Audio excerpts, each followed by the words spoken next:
Welcome back to another ground up SCX24 build, and I'm super excited about this build today. And I'm starting it out a little different, as you can see, with a piece of paper. Actually, it's a sticker. So why don't I flip this guy over and show you why I'm so excited. So check this out. This is based on the Jeep Brute concept they came out with several years ago. But this is the brand new body kit set from WTMicro, short wheelbase based on JLU C10 Bronco. But as you can see, tons of parts and detail. So this is going to be super fun, just like a model kit. And this sits atop his new LCG kit for the stock frame rails. So it should be a super straightforward setup if you want to convert to this. But today we're going to be building from scratch. So with that said, I think we're going to focus on the chassis first to get a slider together to check clearances and motor fitment. And then we'll come back to all this fun stuff here, the painting, the detailing, and the body. Quick run through the parts we'll be using to get this slider going. So we're going to be sitting it on these nice silver Meus isokinetic axles. They give you that nice 52 degrees of turning. They come pre-assembled minus the steering linkage and the servo tray. So I've got that on there ready to go, got them greased up, and I went ahead and swapped in their provided 216 gear for the rear. Took out this 214, leaving it only in the front for overdrive. So that's a nice little option that they give you right out of the box there. For the links, I've got the Endura stainless steel adjustable rod end for the C10 JLU Bronco length. So those are high clearance, nice little bit of weight there, and I love the ability to adjust those rod ends to get a little bit of tuning. Then for the shocks, I've got my favorite Hot Racing long travel oil filled already set up with soft springs, 30 weight oil ready to go. And then of course, we've got the front and rear mounts that come with the WTMicro kit for the LCG setup. We've got the body specific sliders as well. And then for the servo, you can see we're gonna be using one of the best and best value servos on the market, the Black Label 2.0 from Mofo RC. And then the last little missing piece here is front and center. I didn't have a chassis, but they are super cheap. So I went ahead and picked up a little chassis set from Axial, ready to go here. So without any more discussion, I'm gonna get this guy set up. Back with a little slider progress. As you can see, nice and smooth action here with these shocks. Just super cushy as always. So pretty easy slider assembly here as far as getting everything working, kind of free flowing here. So I admit I had a little cheat sheet. If you keep up with the channel, you know I just did a Willy Wagon build, and it actually comes with the same exact LCG kit for the frame. So I kind of knew going in what I would need to do to clearance this front area, and ended up doing the exact same thing. So I'll show a shot here, but I don't know if you can see, I clearanced out the frame rails on each side for the servo. And then I had to go just take a little bit off of the plastic of this mount at the bottom, and that is for servo cable clearance. As you can see right there, it's just squeaking by. And then the only thing I really didn't have to do that I did on the Willy Wagon was clearance the servo tabs. You can see Mofos are designed as half circles, so they're already set up to slide off of things. So they give you that nice transition. Let's see if I can just work this guy a little bit, but even if you do kind of come in contact, it just rolls right off the side. So everything is nice and free flowing in the front. The servo's on the middle position, and that's where I ended up having to put it on that Willy Wagon build. And then the only tweak to the suspension here is I added the 2mm spacers there to the lowers.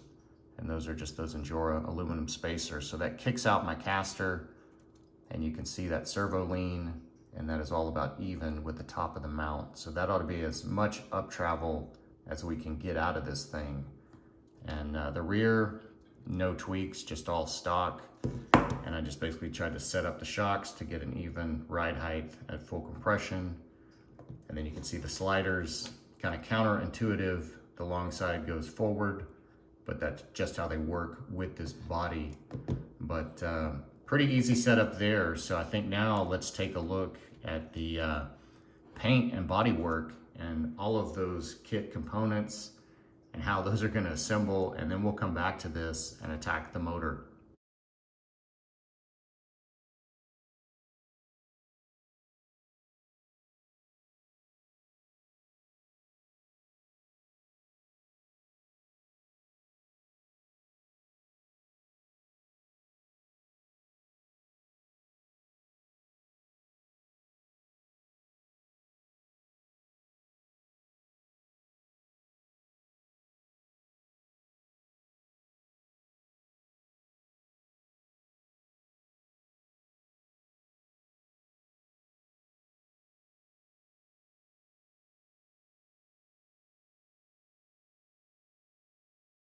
Wow, this thing looks stellar.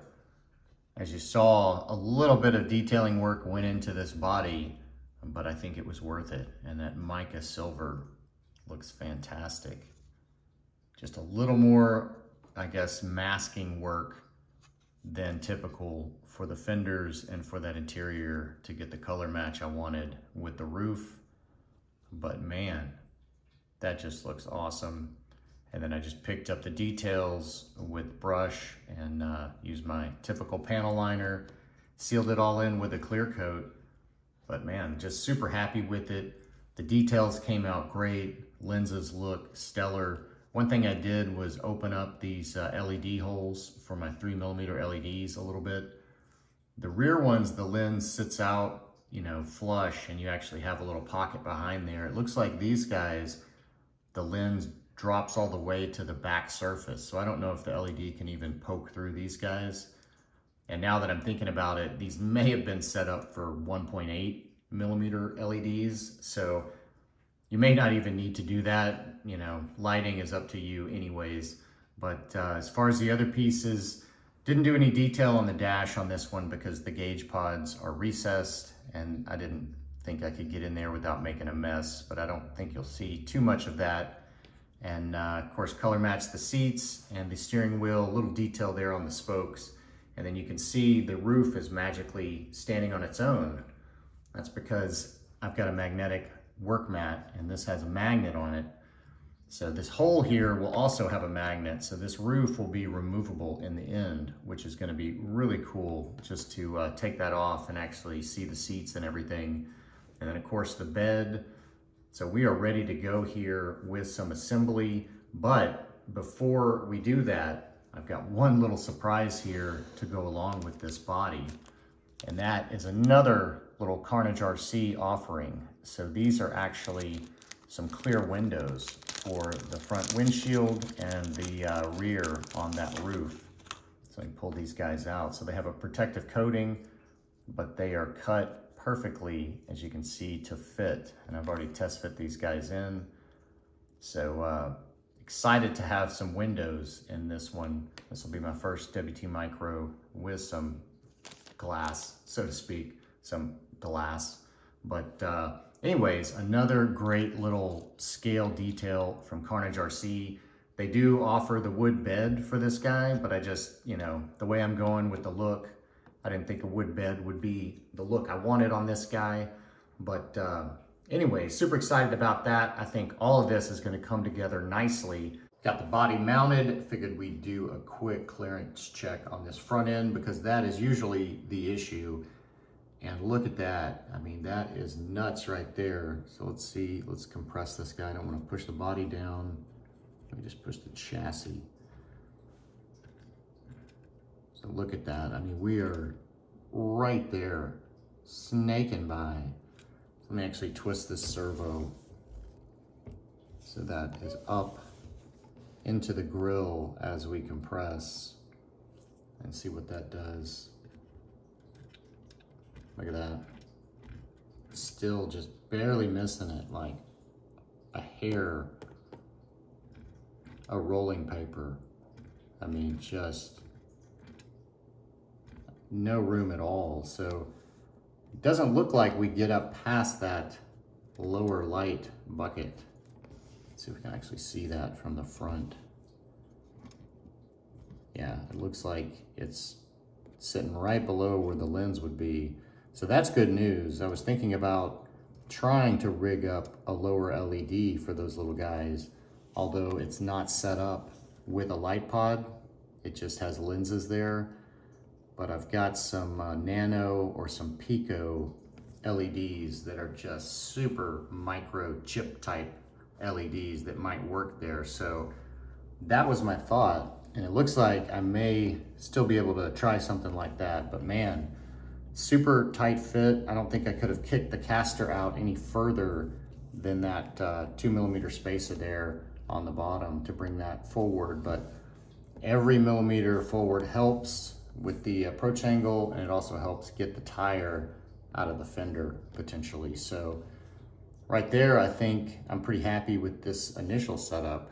So I think we can move on from here. Well, good news. Looks like I'm gonna have even more clearance to the grill. So once I got the body off, I noticed I didn't have the servo horn fully compressed onto the servo, as you can see there. And I remember it was a really tight fit and I was struggling with it, and I just really didn't want to compress it fully on there until I had the servo centered and was ready to leave it. So it looks like that's going to give me at least another millimeter of clearance to that grill. So good news there on the potential to do lighting in those lower lights. So just an FYI there.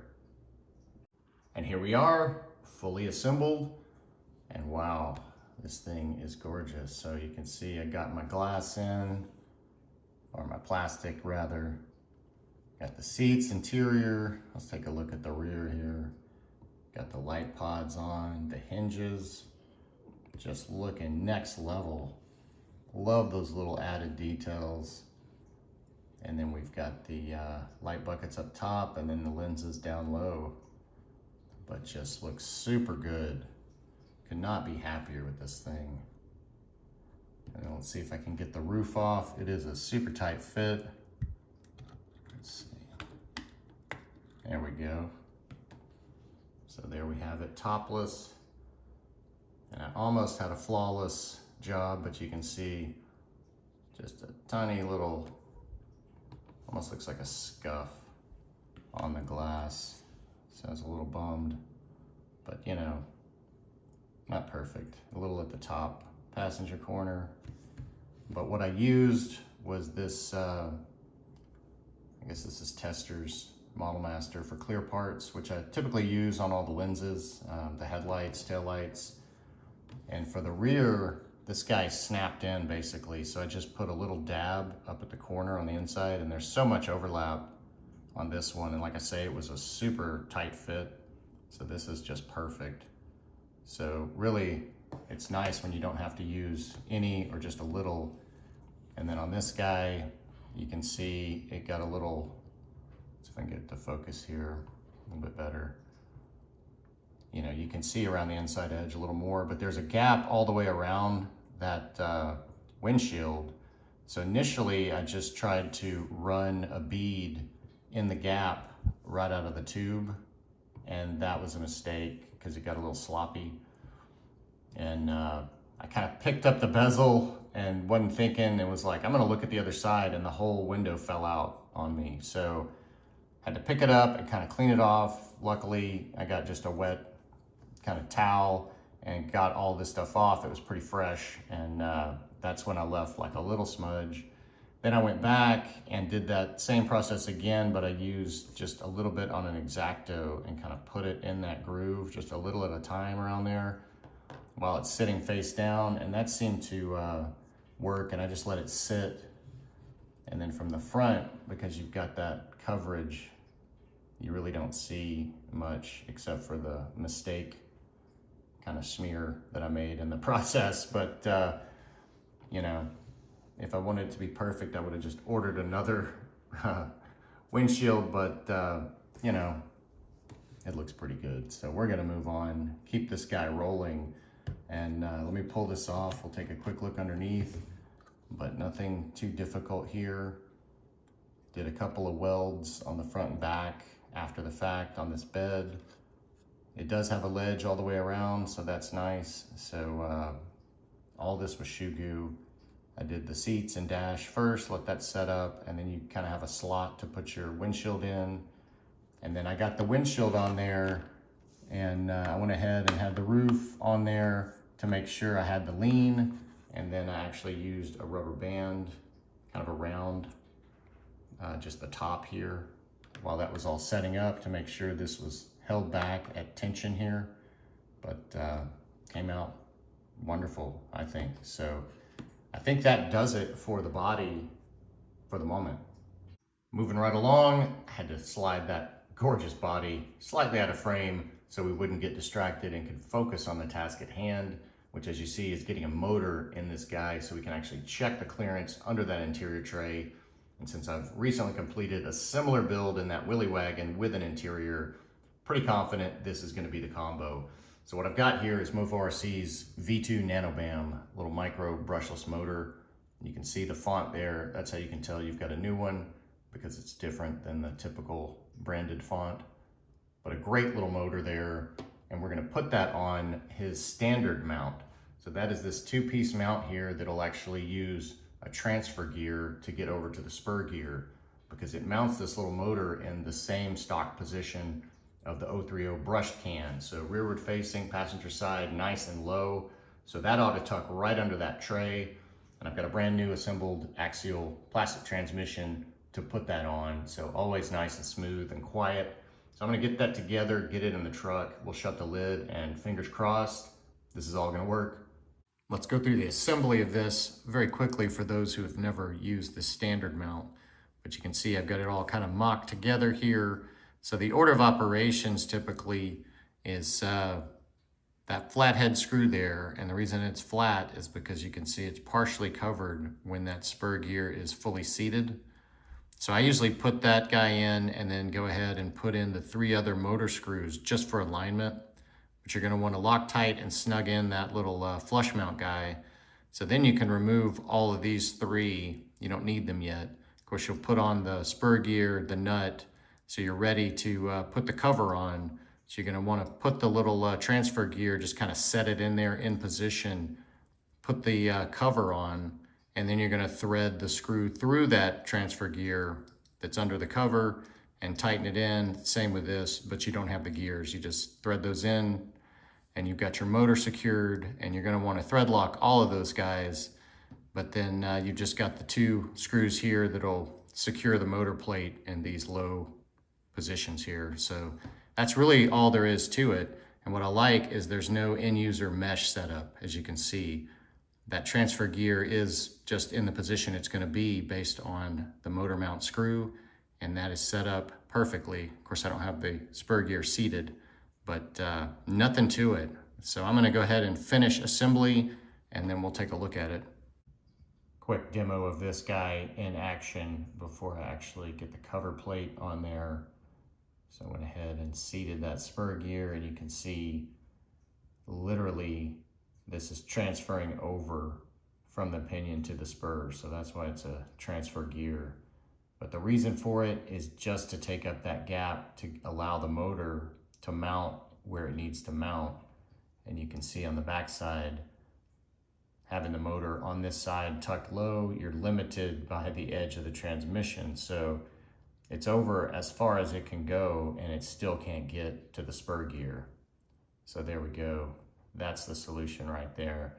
The only other way would be putting a large pinion and gearing up this whole system, but don't want to definitely do that in crawling typically. So this is a great little solution. So I'm gonna go ahead and button this up and get it in the truck. Got the motor in and made a little discovery along the way. I guess the main thing being that my assumption that this was gonna be a tighter install under this interior than the Willy Wagon was totally wrong. And we'll get to that in a second, but I did have to do some typical clearancing I was expecting. I went ahead and snipped the drive shaft shroud that would be right here covering that to give a little more clearance above this link. And then I clearanced the top edge of the link mount there under the end of the Nano Bam, just for a little more peace of mind. But the one thing that I didn't expect was having to clearance the sliders for the actual Nano Bam to spin.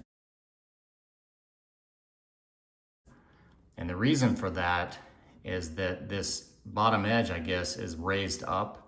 That's what makes this look so thin. So the hood's at the same point, the rear hinge is at the same point because it's the same LCG chassis pieces under there. So what that does is make these sliders kind of come out and lift up so they're a little thicker. So they sit above the frame rail where that motor kind of hangs over just a hair.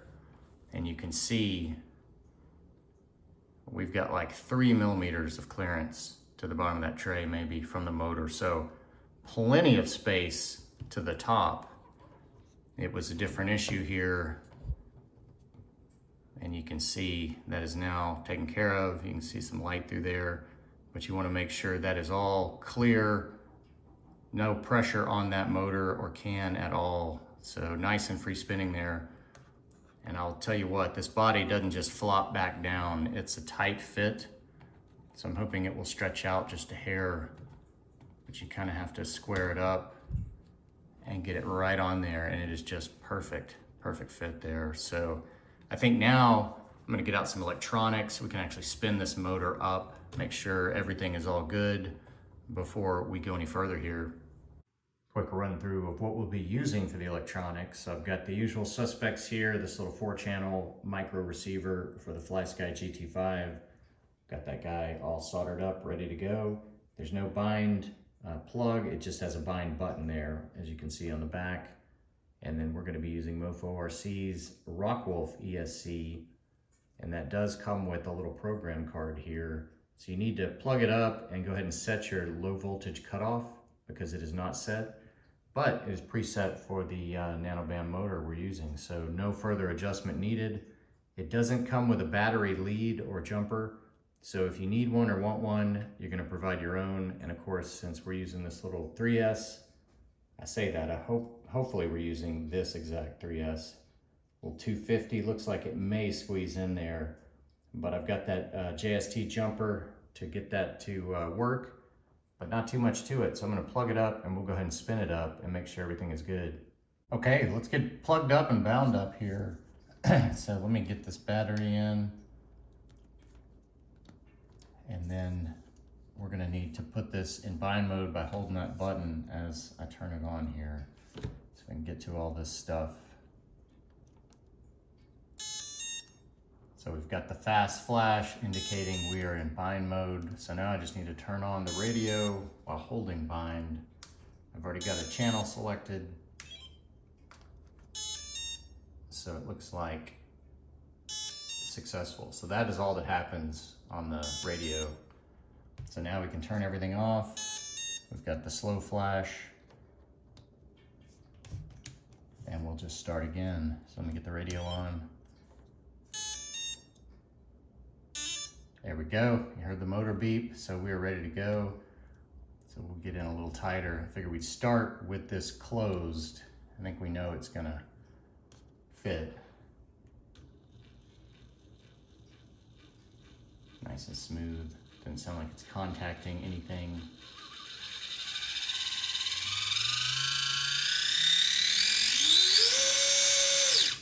Nice. Let's pull back here, and I'm gonna kick this servo back and forth. I don't have the horn connected, but let's just see, make sure there's no cutout.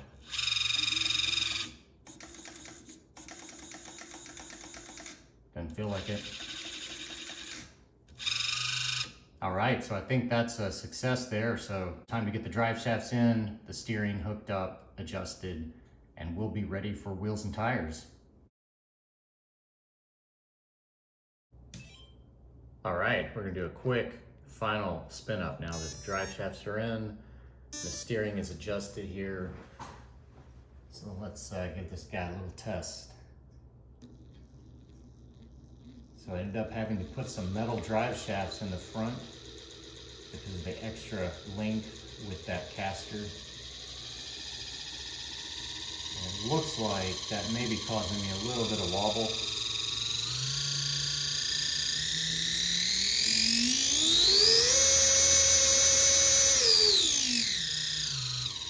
You can see that wobble a little bit there at low speed. Of course, it works itself out at high speed. And then let's take a look at this steering here. I'm gonna move this down so we can see the stops just a little bit better here. So you can see it there. Can't even hear that servo. It's so quiet. So you can see it's right there with about a hair to the stop. And no kicking, no bucking. Nice 52 degrees of steering from these Meus axles. So it looks like everything is checking out here, minus just a little bit of wobble. And it may be due to those metal drive shafts. They don't phase perfectly. just the way the spline is cut, they're just slightly off, so not sure. But the motor's nice and smooth. No vibration is really translating through the frame.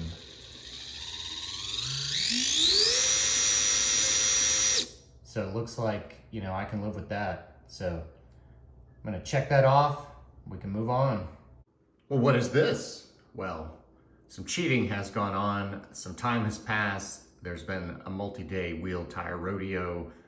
So I figured I would get this guy at least mocked up sitting on something about the right size. So these are off of another build, my Willie truck. So I gave it something just to have it on some wheels for now, but the cheating in that time was in the electronics and lighting. So since I had a reference rig that's very similar as far as layout, figured I'd go ahead and tackle the electronics on the Brute. Since I was doing that, I went ahead and parlayed into the lighting as well. So why don't we run through that process real quick? We'll come back and take a quick comparison of these guys.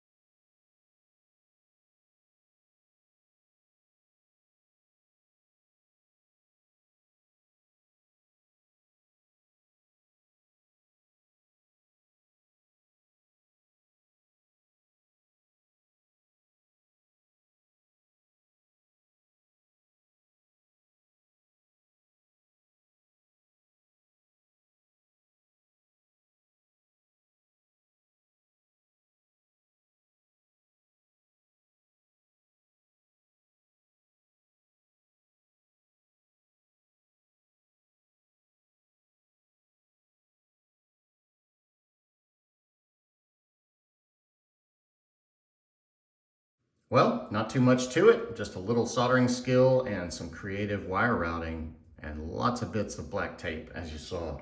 But the lights went on really no problems at all. Earlier I mentioned that these might have been 1.8s.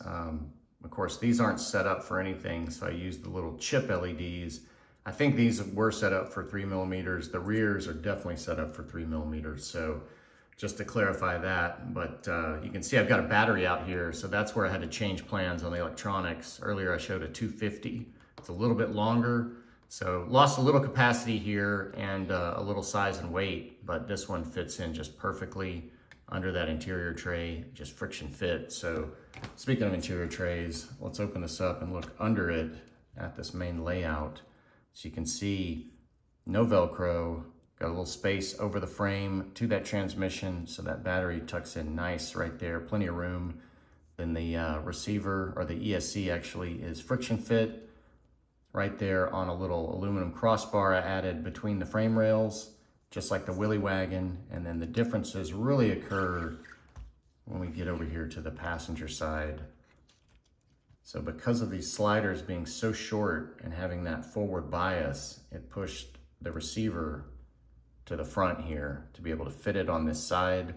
So that was the challenge of getting it squeezed under these motor cables where this is clocked to the side. You can see there, everything has to tuck under those. So once the interior is closed, all these are tucked down nice and low. The motor cables get tucked under the dash. So nice low profile, nothing is really visible. And then you can see I just added some zip ties to the hinge slack to keep that guy tucked up in the frame rails out of view. But overall, nice simple layout. Let me move this back here and I'll pull the Willy Wagon over. We can actually see the difference here in these sliders. You can appreciate how small those Brute sliders are. So look at this, basically the same everything except for the sliders. So that pushes the receiver basically clear of the motor to the rear. But everything else is basically the same theory on this, and all nice and low as well. So two fantastic builds, very similar layouts, just a little tweak to this guy, and still just perfect fitment on here with this guy. So I think now that everything is installed, I think I'm gonna throw a battery in it real quick and actually show you what these cool little lights end up looking like. Okay, so I'm gonna attempt to install this battery on camera, show you kind of how it fits in there. So let me prop this open So you just want to take the balance, and I just kind of wrap it in. I guess I could get a rubber band, but I don't think it's really needed. And then I've got the ESC on, so we are battery activated. And then I just get everything kind of tucked in here. Nice and low, you just kind of have to hold it. You can see the battery's flush with this slider edge, and then everything just kind of tucks in as it closes. Let me stop that motor beeping. And you can see here, nice and low, nothing visible. You can see that edge of the interior tray just clamps the battery down. And let's take a look at these lights. Just awesome. Love those rear light pods sticking out. Just a nice little detail, added bit of realism. So it looks great. And then these fronts, just fantastic. Those lowers, so glad I got those to work. Not hard at all. The way I ended up finally securing the LEDs in is I put a little shoe goo right above. And that's where the wire kind of was routing. So it just secures that wire. That's gonna hold those little tiny guys in.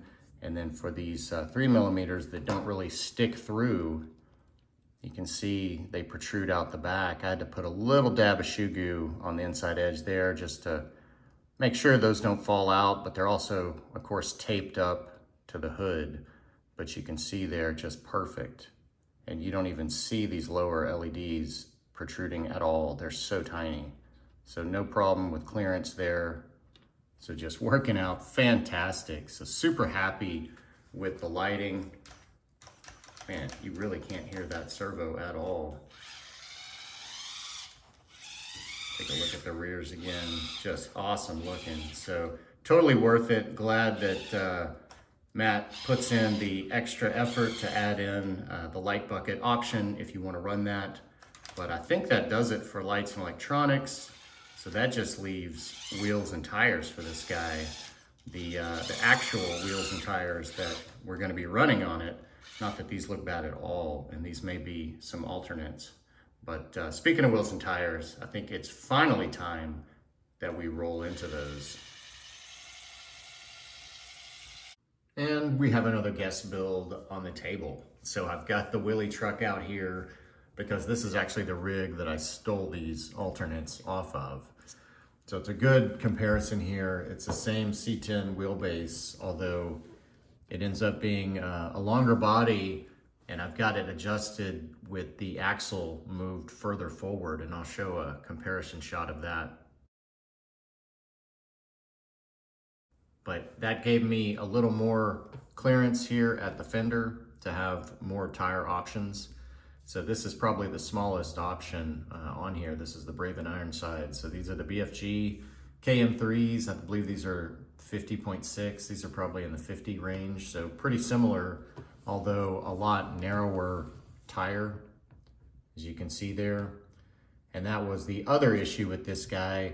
Really, after building it, I was kind of wishing I went with stock axles and figured out a good offset wheel.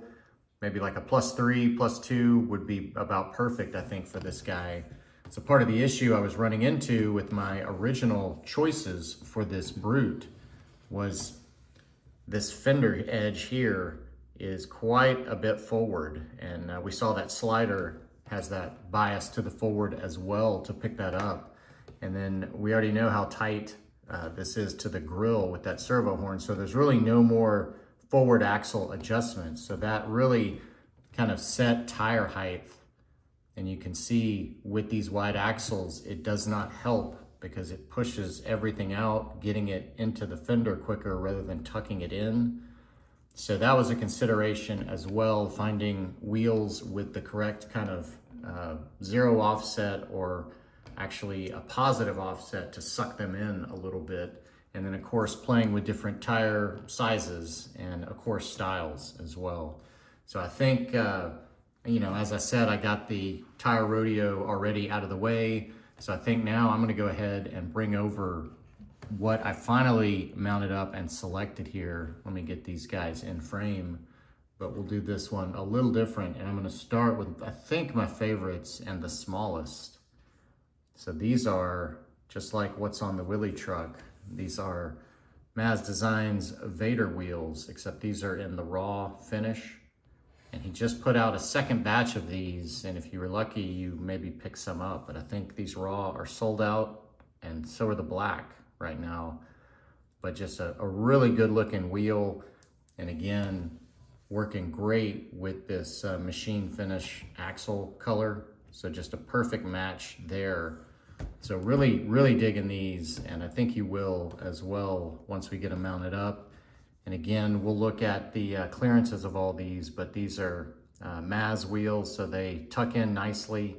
You can see a nice big open backside. So that was a good fit, I think, for those Thornbirds being a little bit wider. So the second set, we are stepping up in height a little bit. I believe these are 48s. So we get to the Falcon Wild Peaks. So these are the originals, and I believe these are 50.6, somewhere in that range.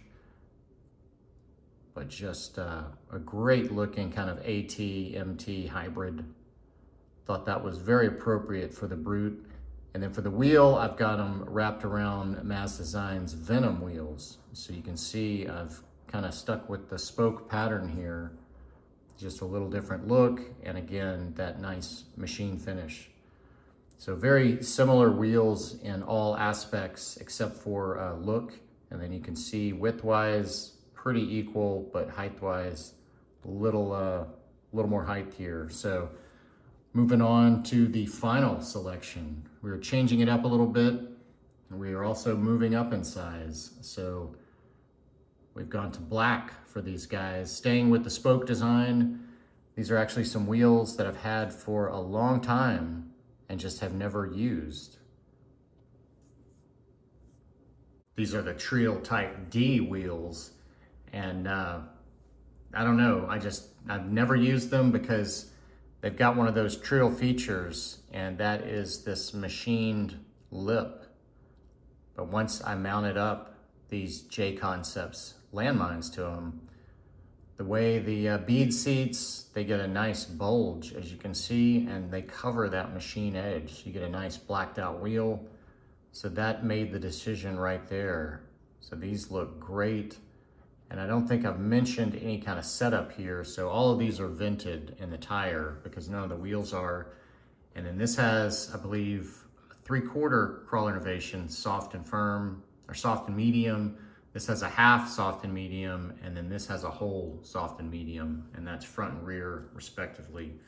But that is the kind of wheel tire setup here. So again, we've got some different looks, and we've got some different sizes, and I believe from my pre-checking, they all work clearance-wise, but we're gonna mount them up set by set and give them a look here. Here we are with the Thornbirds, and always a favorite of mine. I just love the chunky tread pattern. Just looks super cool, definitely a retro vibe. And man, these Mazz Designs Vader wheels just look fantastic. These might be one of my new favorite wheel tire combos. And then of course you see I had to add a scale hub here from Injora to round out the look. But man, that just looks proper. So let's look at these clearances. Let's get this guy lock to lock. So we are clearing that shock by a little bit, and we are clearing this fender as well at kind of dropped ride height. So on a twist, look at that. We are just perfect. Just touching the tire barely, but able to turn through it, no problem. So it looks like these are perfect. Let's look at it from the front here. A nice track width with these wide tires. They definitely fill out those narrower rims. And you can see a great, I guess, positive offset or zero offset. They're sitting in nicely. I would love to find something that really tucked in, but you would lose a lot of the face depth, I think, when you get wheels like that. So I definitely like to have kind of a dish inset. But man, these just look killer. Super happy with this first set. And you can see that machine finish just looks awesome next to the axles. Just perfect match. Goes great with all the silver on this, the mica silver. So I gotta say, I don't think it's gonna get any better than this, but I always change my mind. So let's take a look at set number 2.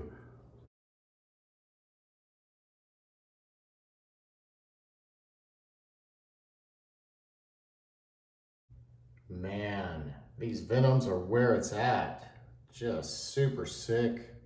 Loving that spoke design. Nice inset to them. And man, those Falcon Wild Peaks look like the tire this Brute would have had as like a concept vehicle. Just perfectly kind of that stock look.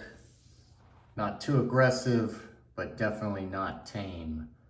And man, they feel really good. So let's check these clearances out here. So again, it looks like with this caster, even with that shock lean, we are missing it with the tire. And at full compression, these little bit taller tires are barely, again, touching the fender, but looks like it's not gonna be a problem to roll through that, again, because these are not super knobby. But definitely digging that look, man. That just definitely screams Jeep to me. Just looks super proper. Let's check this from the front here. Nice track width, not too narrow of a tire at all. Just super good looking. So you know what that means. That just leaves one more set to check out.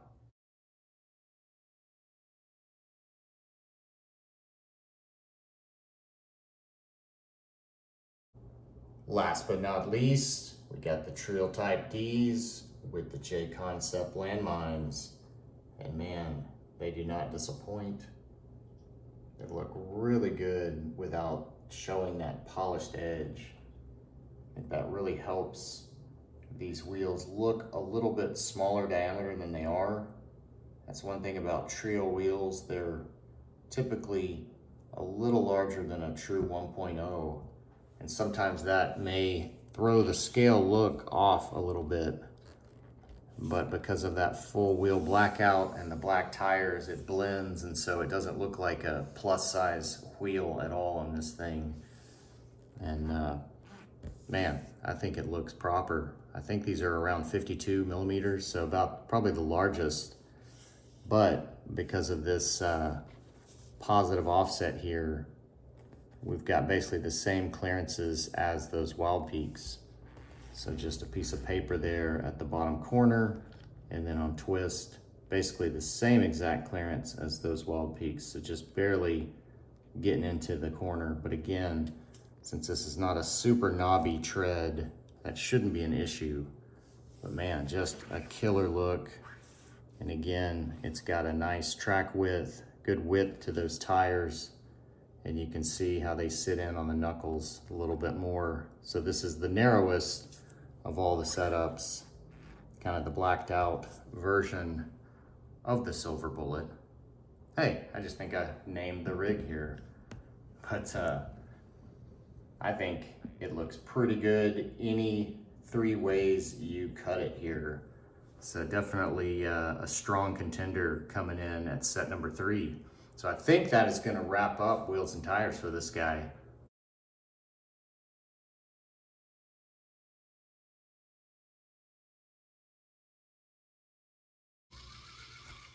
All right, figure we might as well get a battery in it, get rolling here, and check out these Trio Type Ds and J Concepts landmines first. Nice tire conforming, even with the full foam in these guys. Let's see if we can climb this guy. Look at that. Let's settle the front down, no problem. Kind of reposition here as we come up over the top. And then we'll drop down this steeper ledge here so we can't creep over. Man, look at that control. You just cannot beat this Mofo setup. Just ease it on over. And then we'll drop it down, get a little off camber here. There we go. No problem at all.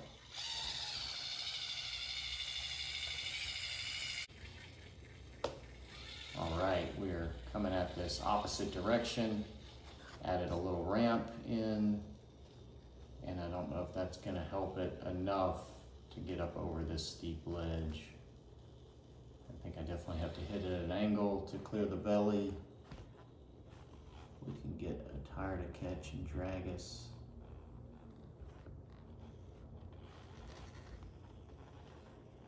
It's starting to pull. Will it do it? There it is. Looks like it, just snaking over.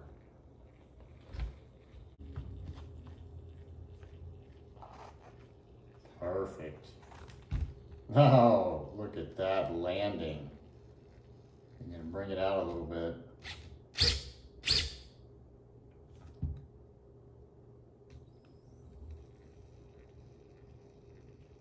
I feel like this is a monster truck. We're doing some tricks here. Look at that. We're doing a little dancing. That's pretty funny, guys. Let's see if I can get out of this.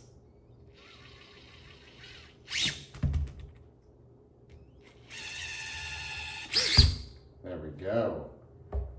All better now. Okay, now that we're done with the performing dolphin, we'll try one more angle here.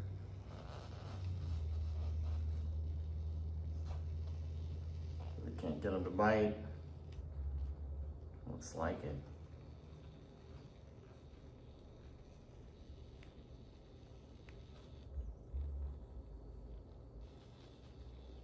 Slow and steady. Settle down. And those oil shocks, so smooth and so nice right there.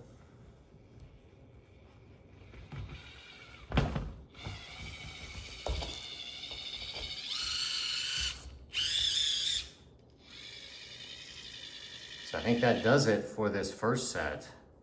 All right, first tire swap and first bit of tuning. So I added some rubber band limiters on each side of those front shocks.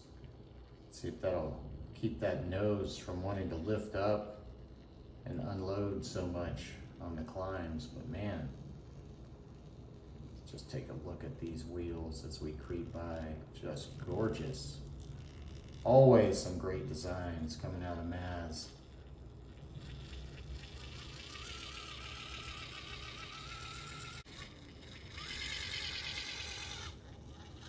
Get a little rear view here. See if we can't get a little traction on this back edge here. No help from a ramp, but we've got a little bit bigger tires here.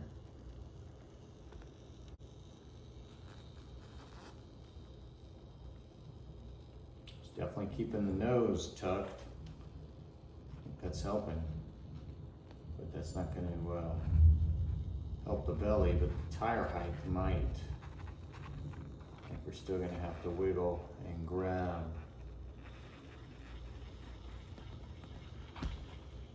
And there we go. We'll bring it down this backside, nice and steady here. See if we can make it down without doing a face plant again. Looks like it. All right, figured we'd take a quick look at the overall flex here on this RTI ramp. Creep up, get a nice close-up shot here of these beautiful Venom rims. Once again, just gorgeous work, Mazz. So we're lifting off the back there, but I believe that's just because our shocks are limited. So it looks like we do have a little more to go on that front shock, just a hair more. So that's just perfect. We'll creep up that one more time. So basically we're right here at the very top of this, taking into account the limit straps. But I think it's gonna be worth it to keep that nose down for sure. So we still got one more set of wheels and tires to take a look at, but man, these are just gorgeous. All right, set number 3, and I think my favorite still, I just love these raw finish Vader wheels. Just super classic looking.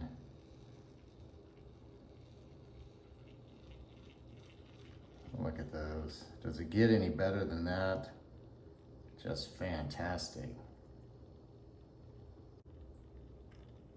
All right, a little better view. Let's see if we can climb this wall with these tiny tires.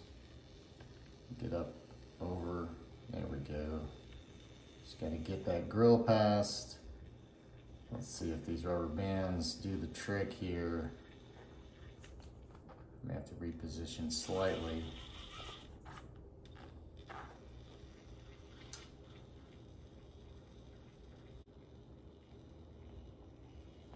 There we go. Those Thornbirds look like they're just gonna stick and pull it. Of course, the side is not as steep, so it doesn't have that belly challenge, but man, look at that. Just super slow control. Drop it over the edge. Easy does it. Look at that, just hanging on that edge. No problem.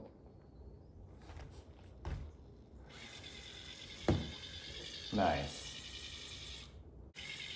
All right, get a little side look here. See if we can't get this guy a little different angle, get twisted just a bit. Man, just love these Thornbirds. They look so sick, just super mean looking. Look at those treads, just knobby all day long. See if we just grab a hold. This sticky RC four-wheel drive compound. I think it's the X2 S3. It never disappoints. Just nice and gummy. Man, just look at that control there. Definitely keeping this front nose tucked nice and low. How did we high center that edge?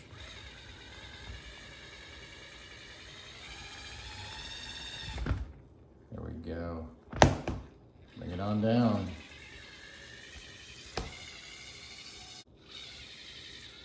Okay, let's take one last look as we finish up this tabletop testing. But man, I am still in awe with these rims. Just something about them. They are vintage, but modern, kind of all at the same time. Just a killer look. Just loving them. Love the finish. Man, great job again, Mazz. Figured since we're towards the end here, might as well show you the inspiration for the paint job here on the Brute. As you can see, I've got this nice pairing. I've got this JLU here, one of my previous builds. I believe this is my second, and I just love it. It's super sick, 2 spare tires. It's got the Hot Racing long travel oil shocks on it as well. But just a gorgeous paint job. I've always liked seeing this stock OEM gray fender Jeep scheme, and you don't see it very often, but when you do, it is just killer looking. And I'll show a shot of a real silver and gray Jeep. It just looks fantastic.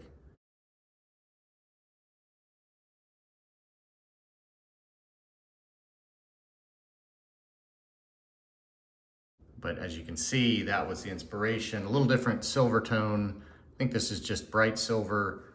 This is the mica silver, of course. And then the grays, I believe, are the same, but just killer looks here.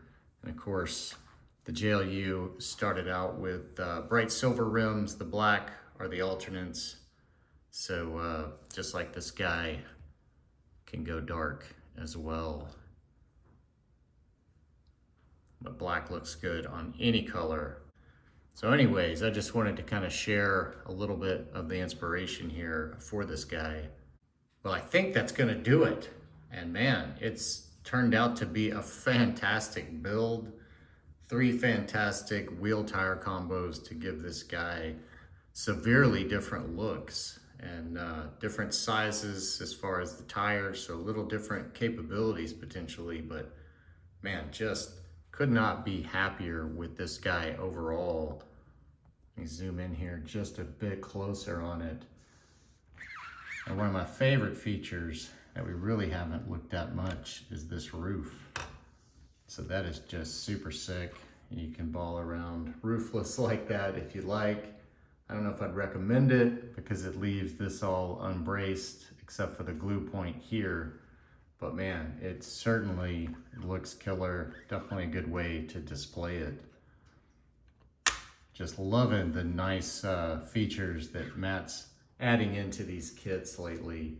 I mean, that roof being magnetic, the interior, just great little add-ons. And man, KARNAGE RC just ties it together with a little bit of extra detail with the windshield kit. And then, like I said, if you want the optional wood bed insert as well from KARNAGE.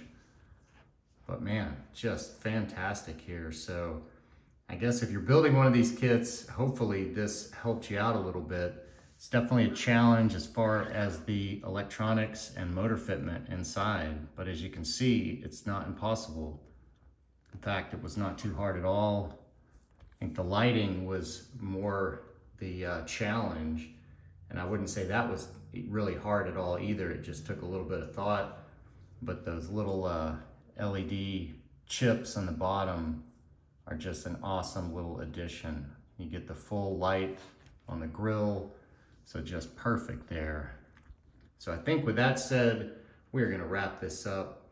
And as always, I hope you learned something on the build. Hope you enjoyed yourself. I certainly did. And until next time, thanks for watching.